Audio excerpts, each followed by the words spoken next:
and programming here for the Heard Museum. And I'm really thrilled to thank you for joining us today and to welcome you for our continuing series of virtual art talks.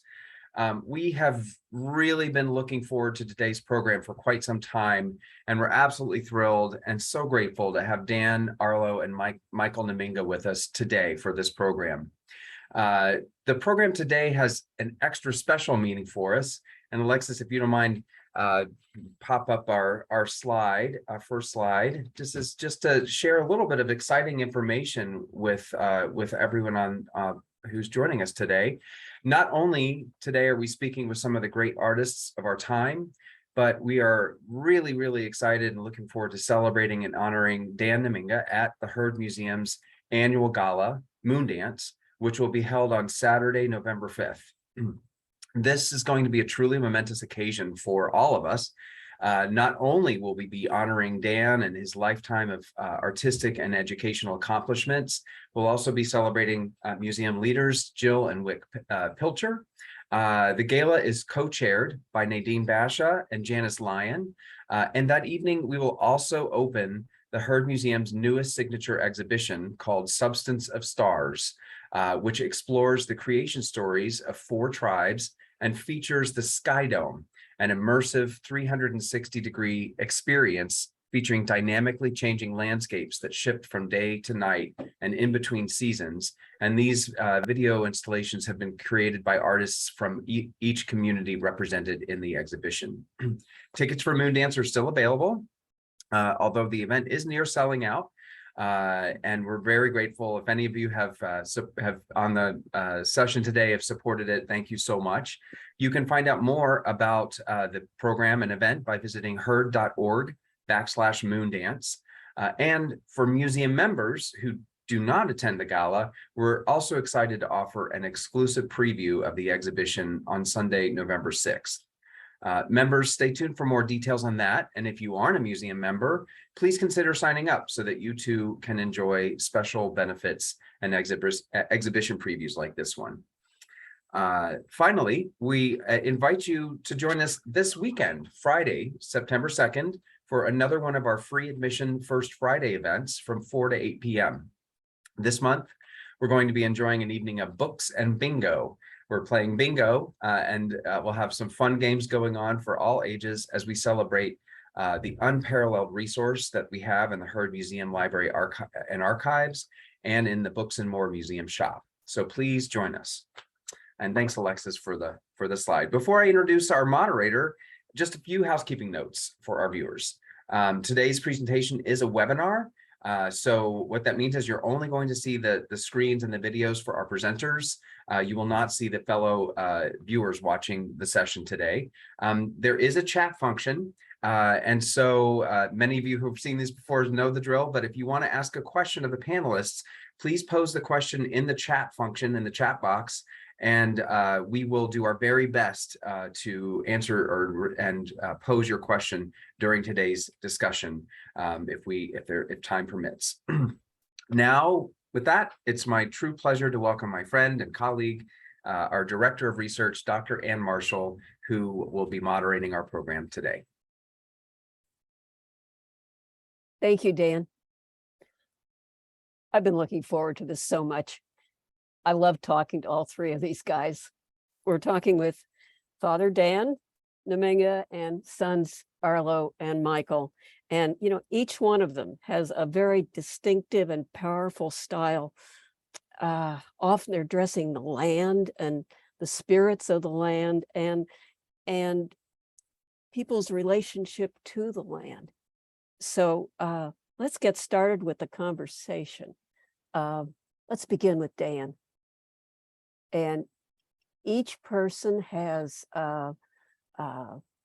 sent us some slides so we can get started with that. Dan, you want to unmute yourself and get going. Okay. There we are. Hi. Can you hear me? Yes. Okay. What was your question again? Well, Dan, I tell you what, you sent us some wonderful slides Right. of your work that we're going to be talking about. But I wanted to mention something that a quote of yours. The past is our future and the future is our past. You know, that really informed us as we were creating the exhibition we have now, Remembering the Future. And that was kind of our guide. That kind of, shaped our thinking. Right. Well, I hope it did. Well, some of the paintings that I do have a symbol in it where there's a spiral and it connects to another spiral. Mhm. And I always refer to that as duality. But also, it relates to the past is our future, the future is our past. And so I include that in some of my paintings, that particular symbol, just relating to that. Mhm. In order for us to move forward, sometimes we have to reflect the past as well. And that spiral is in your painting that we have in the exhibition, so people can come and see that. Oh, good. Yeah. Okay. Well, why don't we bring up the first slide of your work, Dan, and you can talk about that then. Okay. I think Alexis is in charge of that. I think she is. There it is. Okay, this painting is titled Montage. It's a painting that I did recently, but it's part of a series of paintings I've been doing based on the title Montage. What I've done is I've taken portions of symbols and turned them into somewhat as if they're vignettes or snippets of imagery. And I started doing some of these, I guess, around over 40 years ago. And as they developed over the years, they became more and more very contemporary. For example, if you look to the left of the painting, there is a symbol there that's just these kind of oval shaped spots in a circular form, and that reflects on the sun. And the dots that are sort of in a zigzag form, that is a lightning symbol. There's a circular form at the bottom with a spiral at the center, which relates to the migration symbol. And the circular form actually relates to our planet. At the top, there are 5 rings. The outer ring represents the sun. The next ring in represents the moon. And the third ring in represents water. And the fourth ring represents our planet. And at the center of that ring, the last ring is Sipahu, place of emergence, according to our Hopi mythology.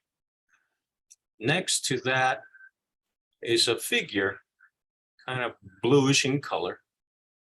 That refers to or reflects what we refer to as the cloud people. In Pueblo or Hopi belief, when you die, your spirit goes into the clouds and you become part of the cloud people. And above that that cloud figure are 4 colors: blue, yellow, white, and red. Those represent the 4 directional colors. to the side of that figure are these, in a circular form, are these white spots. Those represent planting seeds during the spring equinox. Some seeds are planted, and then when summer solstice comes around, then you plant other seeds. At the center of this painting, there is an oval shaped image at the top in black, which represents zenith, which is above, and at the bottom in multicolors on top of this gray color, that represents nadir, which is below. So there are 6 directions according to our tribal belief. For example, if you look at the top of this painting, there is a band of yellow that represents north. And at the bottom of that painting on the border is red, that represents south. And to the end of this painting to the left, there's a bluish band of colors. That represents west. And to the other end of the painting to the right,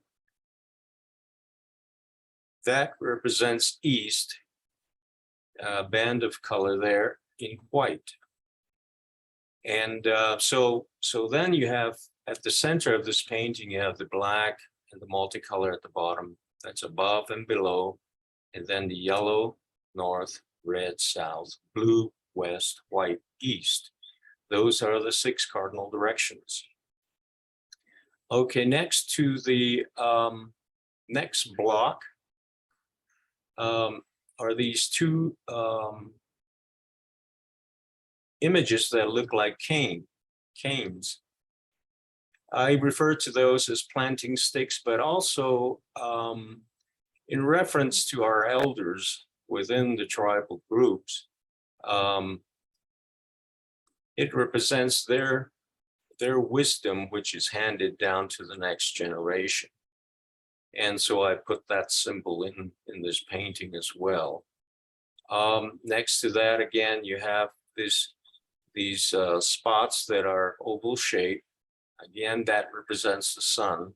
So I have 2 of those in the painting, one representing the summer solstice, the other one representing winter solstice.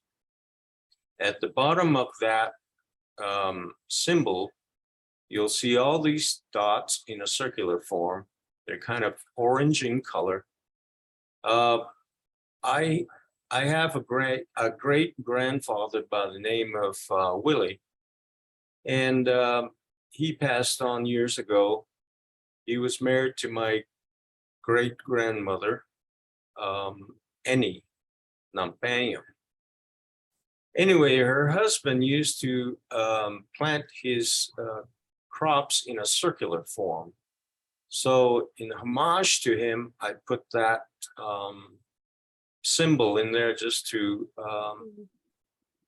honor him, because he planted his field in a circular form. At the top of that, there's another circle with a spiral in the center. Again, that represents our planet. And at the center is Sipaku. And to the right of that is this maiden, young maiden, with these white dots all around her, which represent the 6 directions. And over her dress is this spiral that connects to another spiral. So that I always refer to that as duality, or I refer to that as the past is our future, the future is our past. So that's what this painting represents. Lovely. That's beautiful. Oh, Okay. Well, let's see the next one. This is a sculpture I did around 1997. They come in different sizes. This is in bronze. It's fabricated bronze. It's titled Vertical Passage. There's a series of paintings I did back in, I guess, close to 50 years ago. They were oil pastels, and what they were, or they reflected was the Kachina images, Mhm. the faces of the Kachinas, Yeah. but in an abstract form. And so at that time I was wondering how that would turn out if I put it in sculptural form. Oh, And so in 1996 I made this piece, and it's one of these pieces is about 16 feet tall, wow. and another is about 10 feet tall, 8 feet tall, and this is a smaller version of that particular piece. And I also patinaed the earlier pieces in two colors. One in bluish. The border of this sculpture was in a bluish patina, representing the water, and then at the center, utilizing the negative space in solid forms, I created, these abstract images of the Kachinas because they represent the intermediary between the physical world and the spiritual. And so this is why they're right in the center. And that's what this painting or this sculpture represents. Okay. Oh, thank you. Okay. What's And this? there's a series of paintings I've been doing based on landscapes, and this is one south of the Hopi Reservation, driving alongside this particular butte. But I wanted to make the painting, or in utilizing this form, and making it minimal with hard edges. And so it's basically light and shadow with at the top of the painting, you have these horizontal gray forms, solid colors, which represent the clouds receding and a horizon light coming through the background, Mhm. Okay.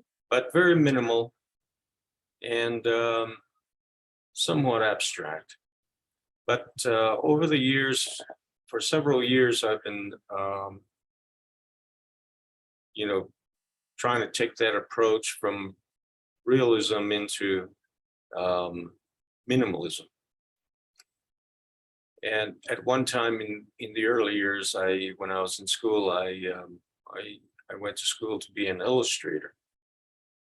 But then I started breaking all that down and turning that into somewhat semi-abstraction and into a minimalist form.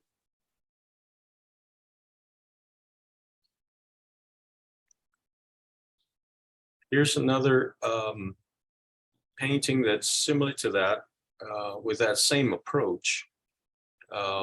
It's a panoramic view of desert out between a place between Flagstaff and the Hopi Reservation. And in afternoon light, what I was trying to do there was to get a lot of the that fall light in the afternoon, late afternoon, going sweeping across the landscape. And also again, above this mesa, with the gray sky or the gray cloud receding. And so that's what this particular painting represents. Beautiful. Here, what I was trying to do was break down the landscape imagery into simple forms using contour lines. For example, sometimes I'll get a pen and do a pen and ink drawing on some of my sketchbooks. And one day I was looking at that, and I was thinking of eliminating, pretty much eliminating color, bright colors, earth tones, and also vegetation. And just focusing on the form of the landscape.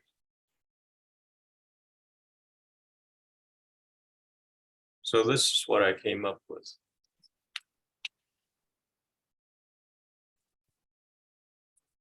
Went off.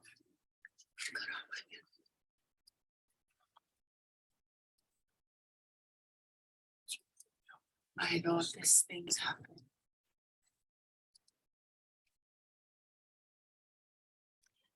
Dan, Yeah, we're getting back on just a second. okay. Can you hear me? Yes, we can. Okay, the picture we have up now, Dan, is points connecting. Okay, points connecting is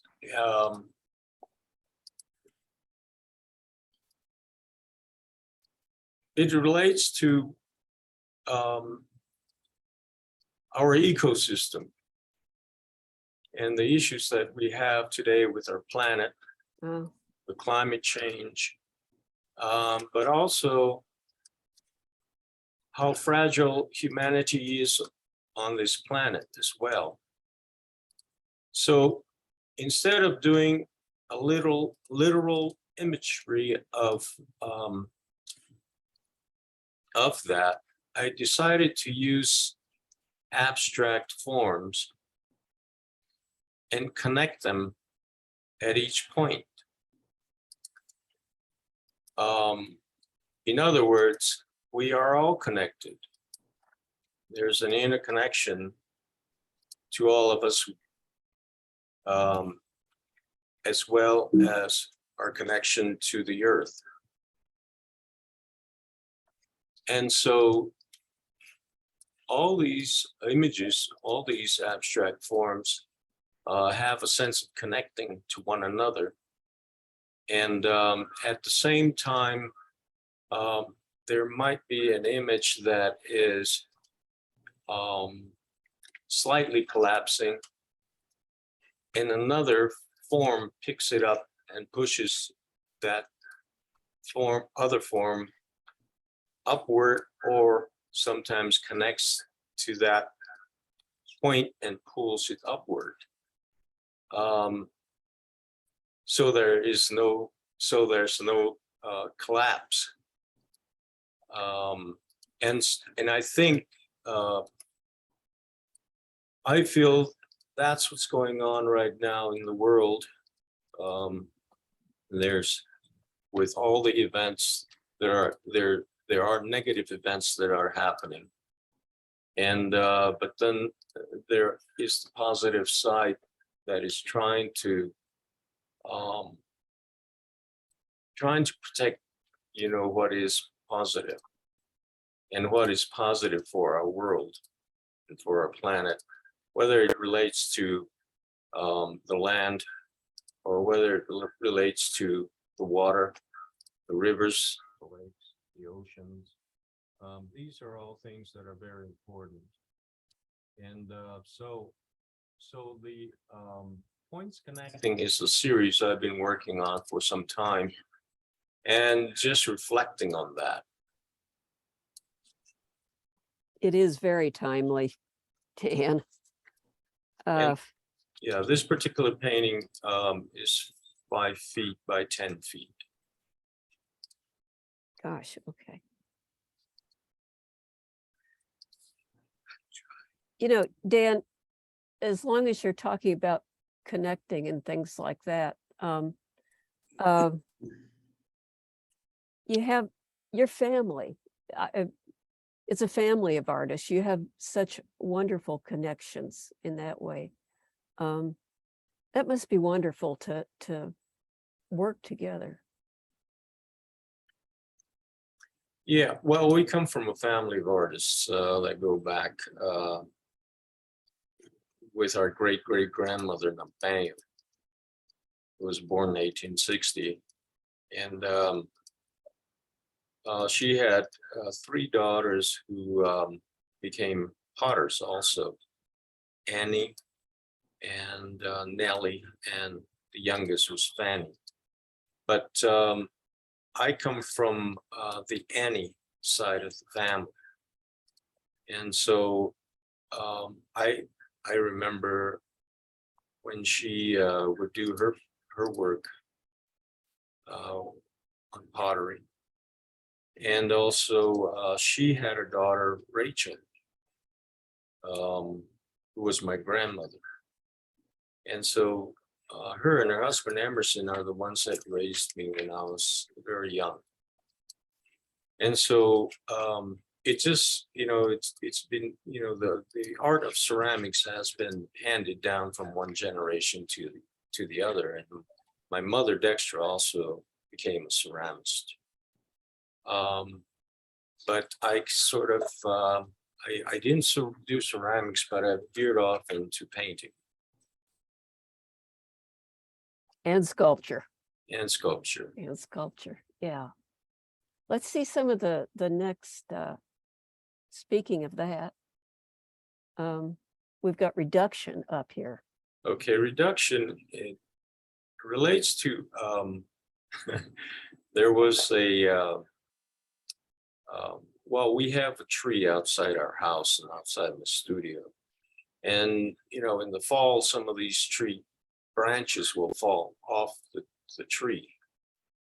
And one day I was just looking on the ground and I saw this small branch with some leaves still connected to the branch. And I just picked it up and I was looking at it and studying it. And I said, this would make an interesting sculpture. So what we're looking at right now is a steel piece that's painted. And it relates to the small branch with the leaves connected to that branch.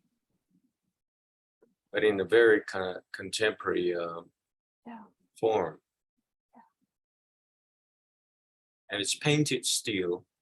Here's another one that's the other one that's titled Abstraction. It's similar to the concept of points connecting. And these are all balanced painted steel pieces. And they're welded together. And I'm still working on a whole series of these. I've done quite a few, but this is just one example of the work that I'm doing with these abstract forms. And Dan, you've talked about abstraction as a continuum. I was referencing ancestral ceramics and carrying it forward. Mm-hmm. Yeah, I think in our family there are some artists, ceramists that are taking it much further. They're coming up with their own designs. And ceramic artists as a whole, Native American artists who are potters or ceramists, they seem to continue to take it much further, which is, I find it exciting and I think it's important. It is. It is. Okay, well, Dan, your work as an artist inspired two sons. So we're going to hear from Arlo now. Hi, Arlo. Hi there. Arlo, I saw that, you started off, you have studied architecture in addition to business, but did the architecture influence kind of take you into an interest in sculpture? It has, because initially I started out, I guess, Michael and I had a fortunate, really interesting introduction to the arts of having full access to our father's studio at an early age. Just really a free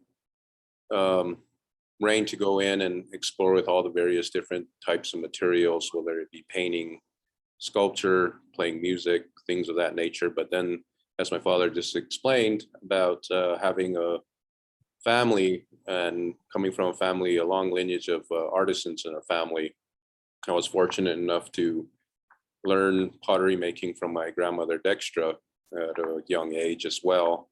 And so there was always kind of, we're surrounded by that creativity. I think Michael and I weren't quite too sure if we were going to follow the footsteps.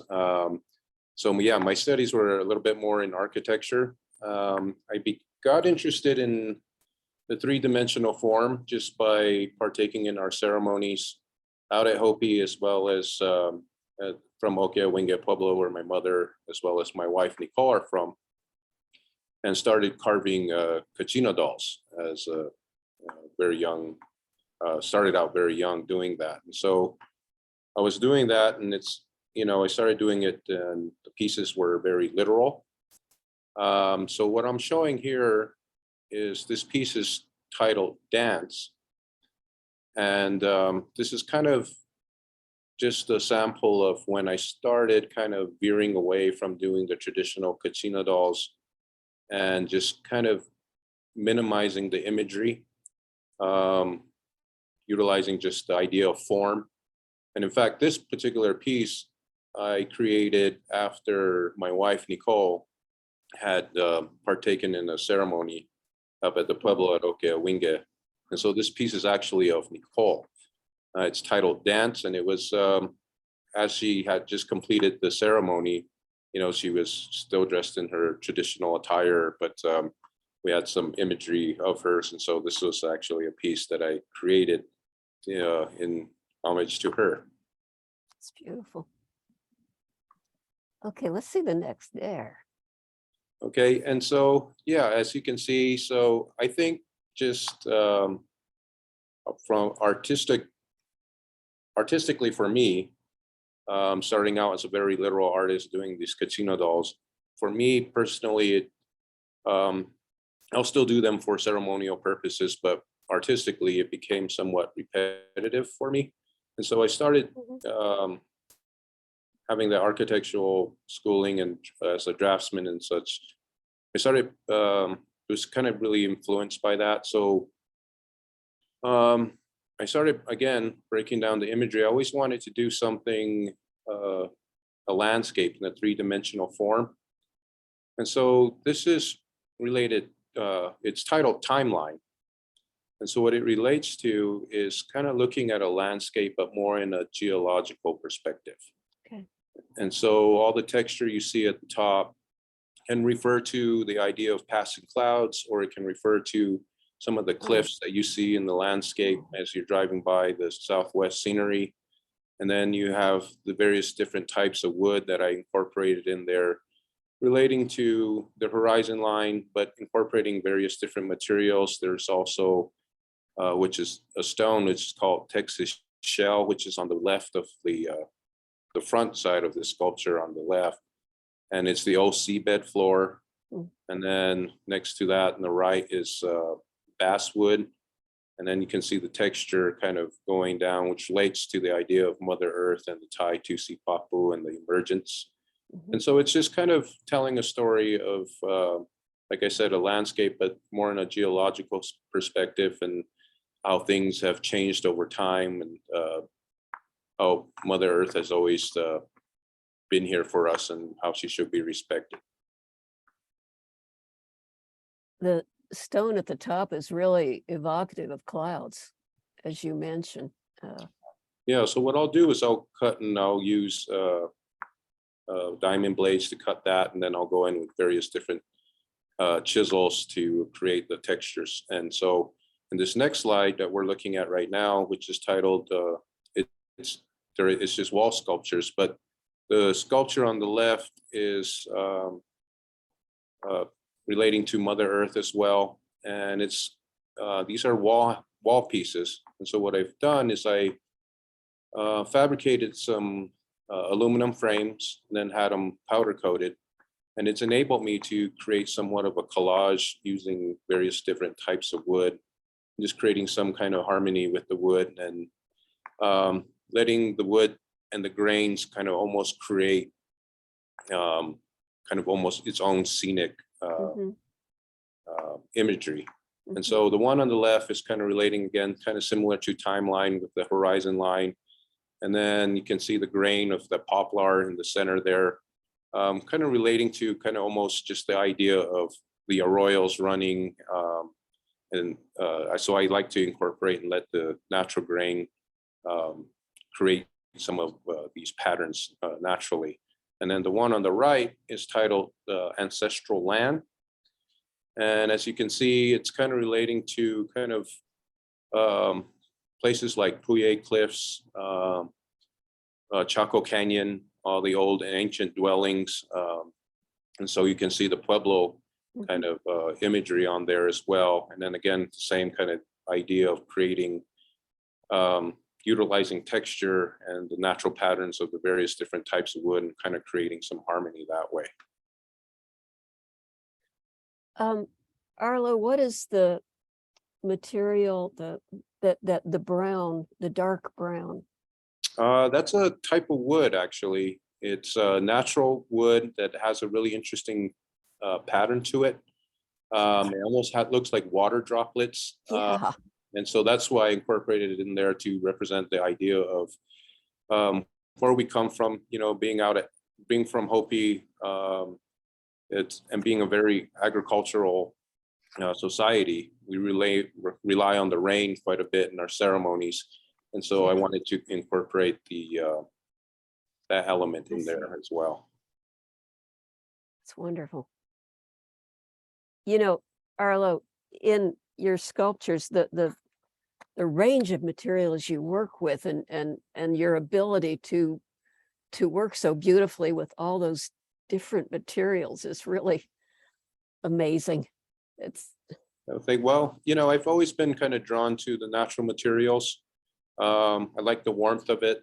What I've always said is Mother Nature, natural materials definitely keeps you humble. You know, it's you never know what you're going to find working with stone or the wood. It's going to have its own characteristics. So it's almost like a song and dance. And I kind of really like that approach to working with these natural materials. okay. Let's see what we got next. Okay. Yeah.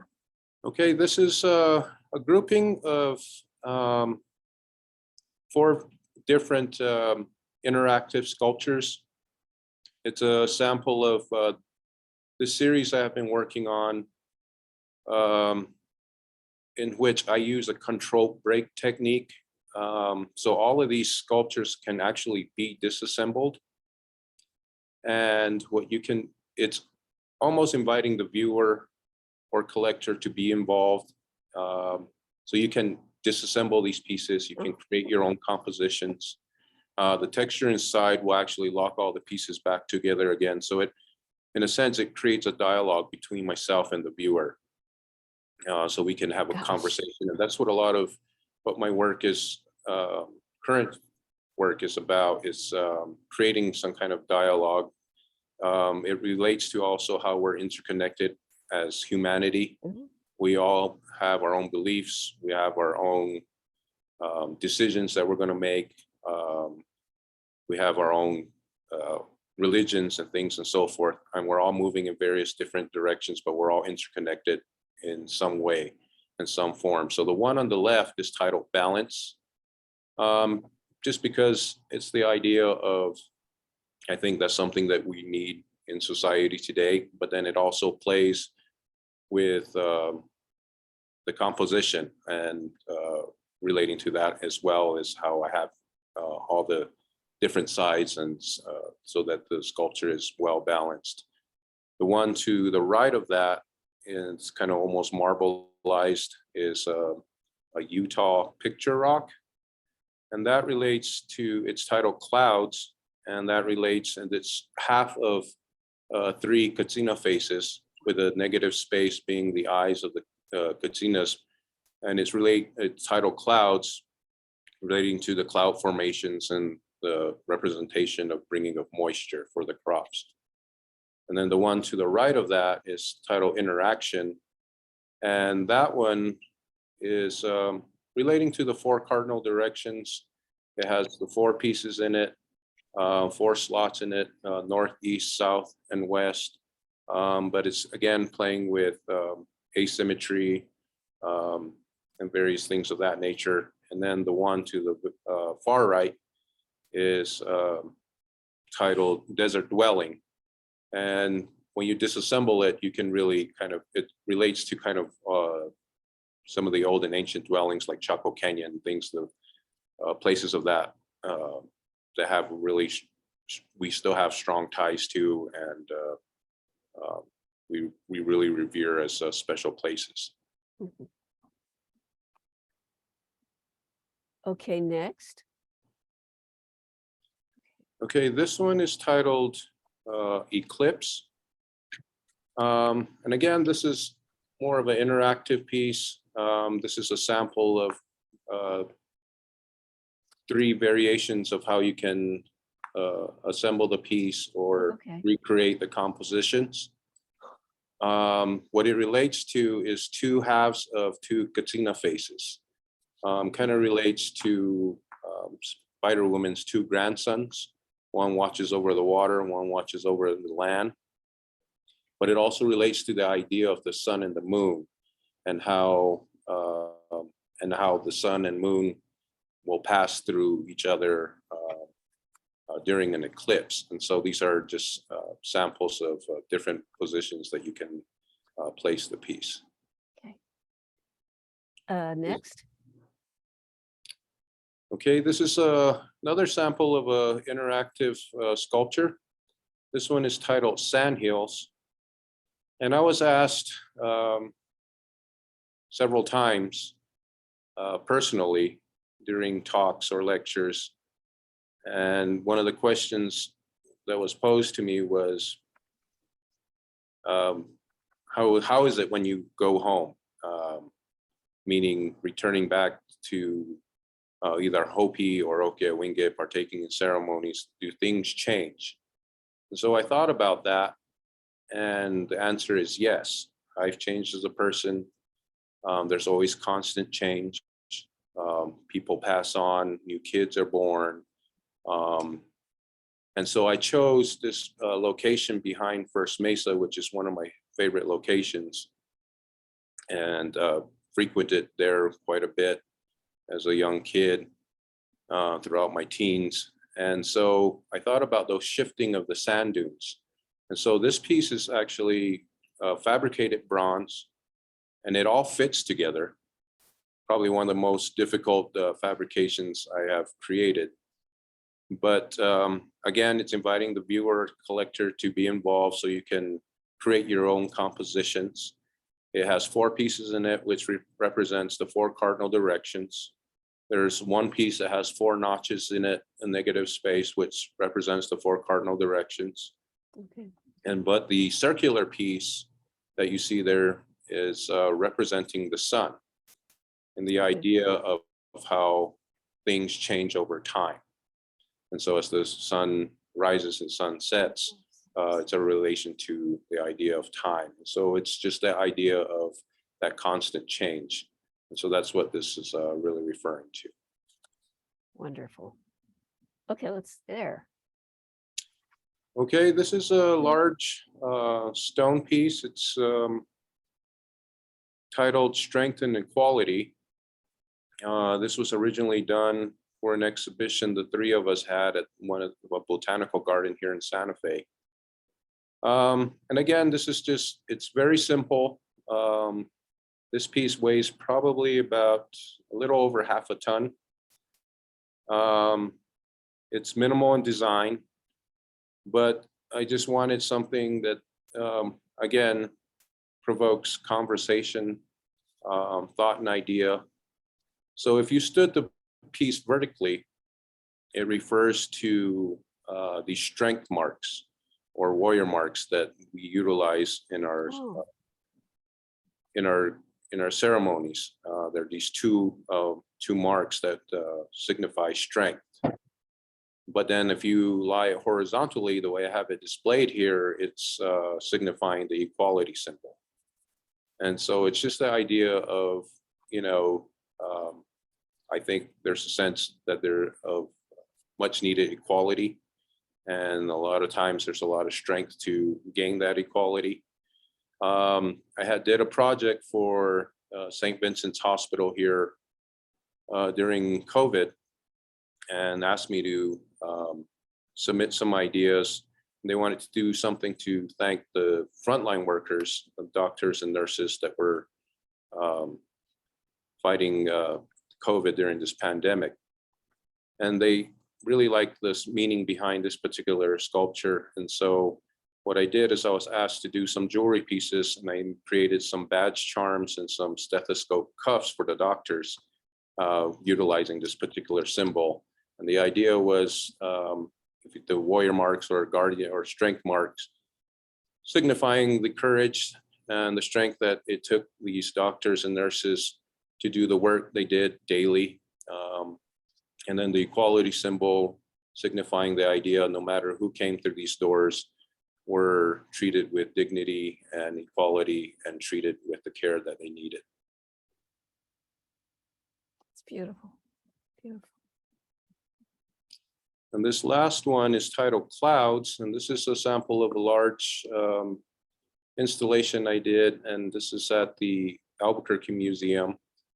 Again, it's relating to the idea of the katsinas and the bringing of moisture and for the enrichment of the crops. And so there's a blend of various different katsina faces. And then you see those vertical lines towards the left, which represents the rainfall. This piece is probably, I think it's 5.5 feet by 16 feet. The original I did out of stone, and then we took templates off of that. And then once I did that, then we fabricated this up to a larger scale. So this is where this piece resides. Thank you, Arlo. Your ideas about an interactive sculpture. When I first, of course, interactive working in a museum is like, oh boy, interactive sculpture. At first, I wasn't sure where you're headed with that, but that's going to be a very original idea for sculpture. It's wonderful. I love it. But okay, let's hear from Michael now. Yeah. Michael, you are doing some of the most complex, well, I love it, but it's just really, I'm looking forward to hearing you talk about it and not just the meaning, but how you make it happen. Just checking also, how are we on time? We okay? Okay. Yeah. Okay. Got a couple questions though for you guys, when you're finished. So these images that you're looking at are two different pieces from an exhibit I had at the Georgia O'Keeffe Museum in 2018. I remember that. They are chromogenic prints that are face mounted to shaped plexiglass. So the image on the left is an aerial shot of an area in New Mexico in the Four Corners region. The O'Keeffe Museum asked me to create a body of work in response to O'Keeffe's work, and I chose a series that she painted in the 1930s and 40s that she called the Black Place. And I worked with Carolyn Kastner on this exhibit, and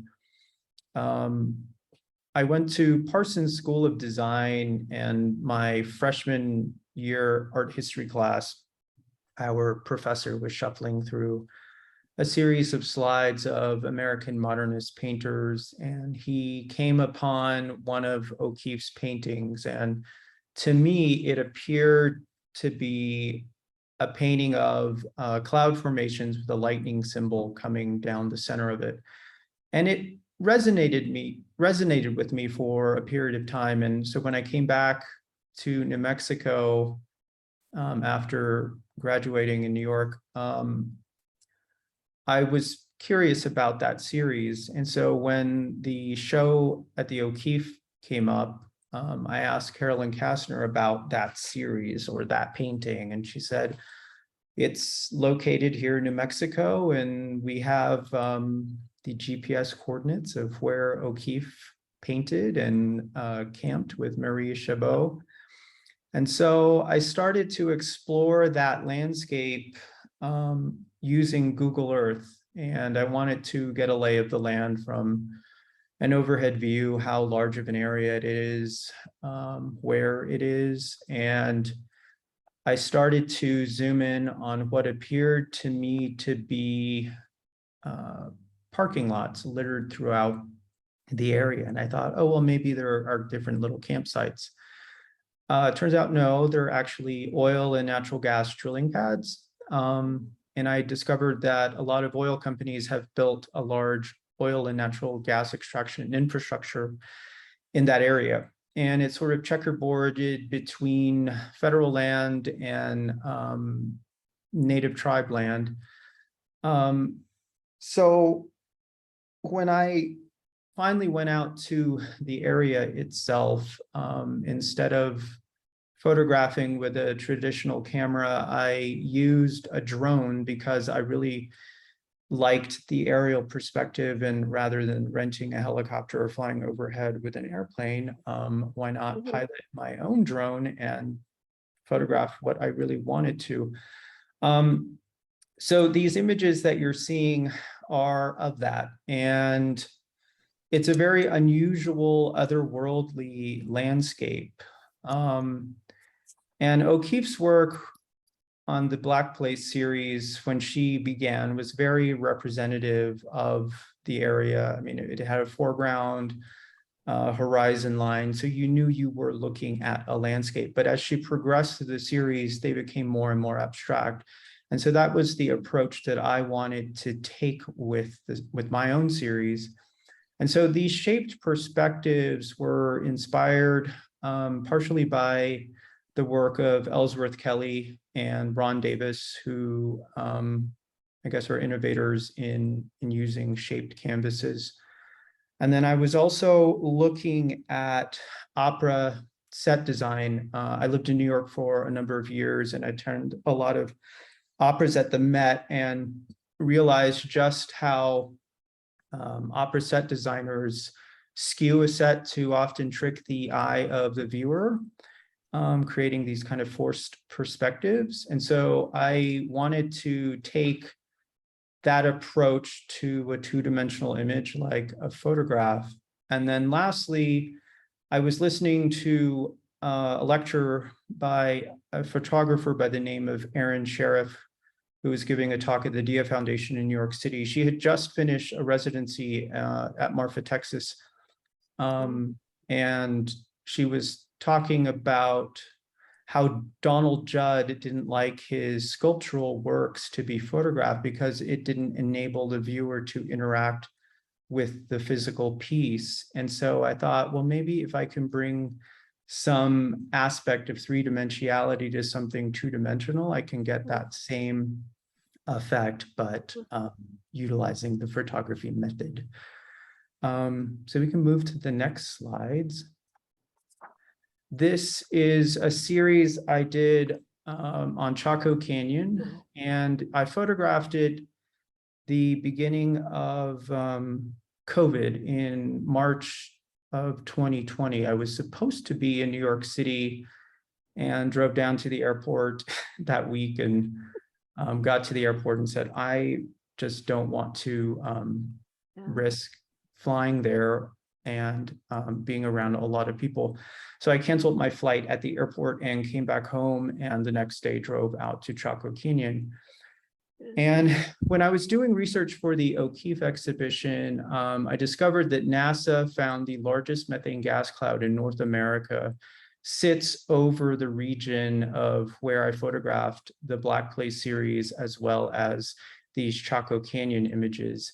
And that methane gas cloud showed up on their satellite images as red, yellow, and pink.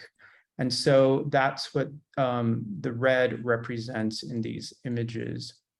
And the image on the left is of the large Pueblo Bonito that is out at Chaco. And when I went out to Chaco Canyon, it was this very atmospheric day. It was raining and kind of moody and overcast. And I felt like I was stepping back in time. I think you get that experience whenever you go out there. So it's like stepping back 1,000 years. And when I drove back into Albuquerque, I stopped to eat at a restaurant, and I felt like the world had suddenly changed overnight, and we were just stepping into COVID. And so the restaurant we were eating at, everyone was separated a number of tables away, and they were starting to wipe down things. And so I almost felt like I went through this time portal by going out to Chaco and stepping back 1,000 years and coming back in this world that was kind of foreign and new to me. So the composition on the left represents that kind of upside down, topsy-turvy experience I was having at the time. And the image on the right is of the Fajada Butte, which on this side of it, on the cliff side of it, houses the Sundagger, which is a calendar that marks the different solstices. It's no longer useful as a calendar marker because too many people ventured up there and caused erosion. And so those stone slabs that the light would shine through to create this Sundagger through this petroglyph of the Sipapu symbol is no longer useful. Doesn't happen. Oh my gosh. I did not know. Okay. Well.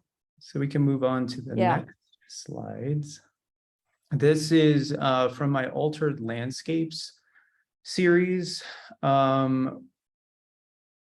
This past spring, New Mexico experienced its largest forest fire on record.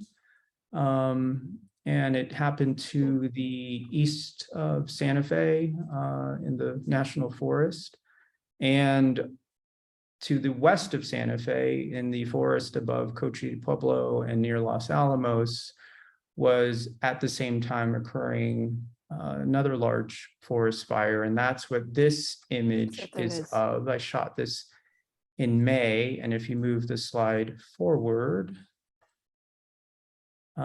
this is what we call a pyrocumulonimbus cloud. And these clouds occur during very intense forest fires. And the forest fires heat intensity is so great that they basically create their own cloud that extends up into the upper atmosphere and creates its own weather system. And it appears like a mushroom cloud. And given New Mexico's history with the atomic bomb, it was kind of an interesting experience to see. So when I was photographing this, this was also happening in May, and I drove out to Las Vegas, New Mexico, where the fire had started, and was kind of looking for different shots, and drove back that same day and got this shot from Chimayo, New Mexico, which is about 45 minutes away. So it was really a large fire, and I think I read it's still burning. Not with such great intensity, but it's interesting that it's still going. Yeah. Wow. Those are the slides I have. And I Yeah. think- Okay, that's wonderful. I just of the power that you've managed to convey is it's very moving. It's very moving. Okay, got an interesting question for all of you. Somebody wants to know what material haven't you worked with that you want to work with? You think, yeah, Anybody? anybody.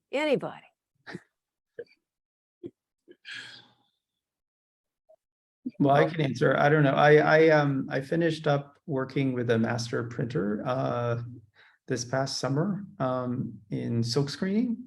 And so I'm kind of moving, I think, some of my photographic process into a photo-based silk screen process. And I'll start exploring some of that in the fall. Yeah, then I've been working with my dad quite a bit lately. Uh-huh. And so especially teaching at the Namingha Institute. And so we've been introducing all these students into new materials. And through that process, I've been venturing more and more into painting and working with various different materials and actually combining them into my new works as well.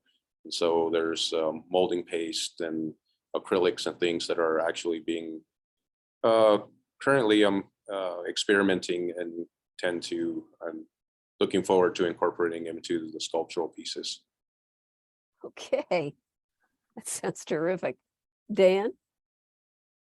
Well, I've worked with, I don't know, over 50 some years. I've worked with different materials, from doing collages and printmaking and working with natural material, sculptural,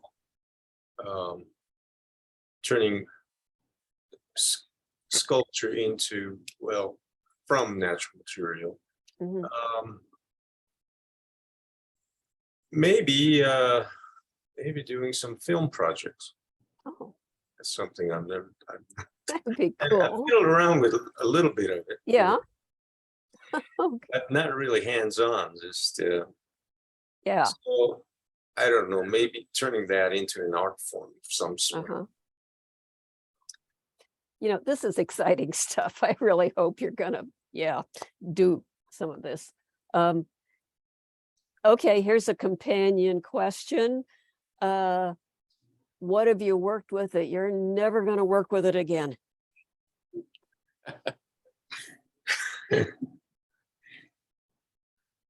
I don't think I've crossed that path yet. You haven't? Okay, well, good. I'm happy for you. Yeah. Yeah. Anybody else? Well, I used to work in stone and wood in the past. Mhm. And I still had some stone left over. I gave them to Arlo. I used to have a camera. I gave it to Mike. When he was a kid, he was very interested in photographing. Yeah. So he took one of my cameras and did some photography with it. And eventually, he got one Yeah. himself. And he's done some wonderful work with his camera, Yes. and also using video. Uh-huh. So both Arlo and Mike, they're always exploring, and the Namingha Institute is really about that. It's about exploring and experimenting, and to see if these students can take their this gift that we all have, and that's our imagination, and to take it much further. And that's what we try to push, these students to do at this school.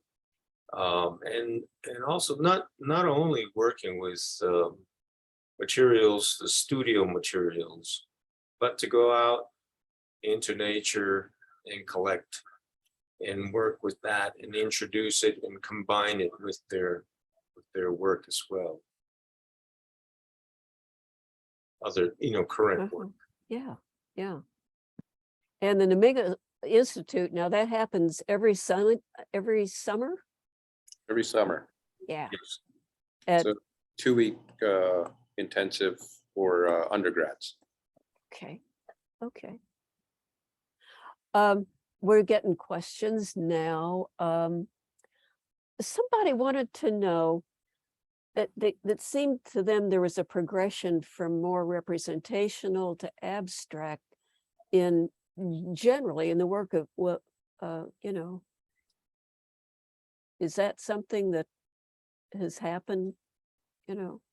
Is that in fact something that happens? Progression or movement? Yeah, for me, it has. I mean, I was a realist painter at one time back in the 60s.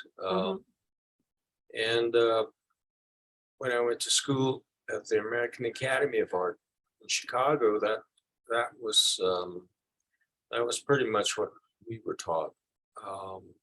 Realism, illustrations, work of that sort.